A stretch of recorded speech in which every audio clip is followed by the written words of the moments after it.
সবাইকে শুভ সকাল বন্ধুরা। ছাদে চলে এসেছি এক কাপ গরম চা নিয়ে, দুধওয়ালা চা নিয়ে। দুধওয়ালা চা আমি খাই না, কিন্তু আজকে একটু ইচ্ছা করলো ছাদে এসে রোদ পুড়িয়ে চা খেতে। আর ছাদে এসে দেখি যে এরকম এক অপূর্ব দৃশ্য, কার না ভালো লাগে। আর এখন সকাল 11টা বাজে।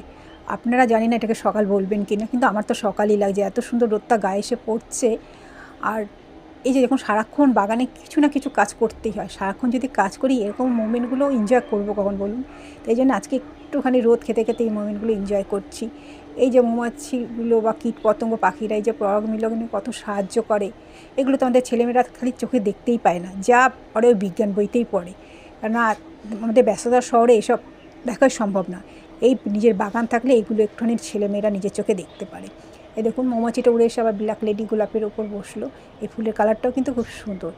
আজকাল যে পরিমাণে জঙ্গল, তারপর আপনার পাহাড় কাটা হচ্ছে, এসব তো আস্তে আস্তে বোধহয় বিরলই হয়ে যাবে, ভবিষ্যৎ হয়ে যাবে, বিজ্ঞানের বইতেই খালি পাওয়া যাবে।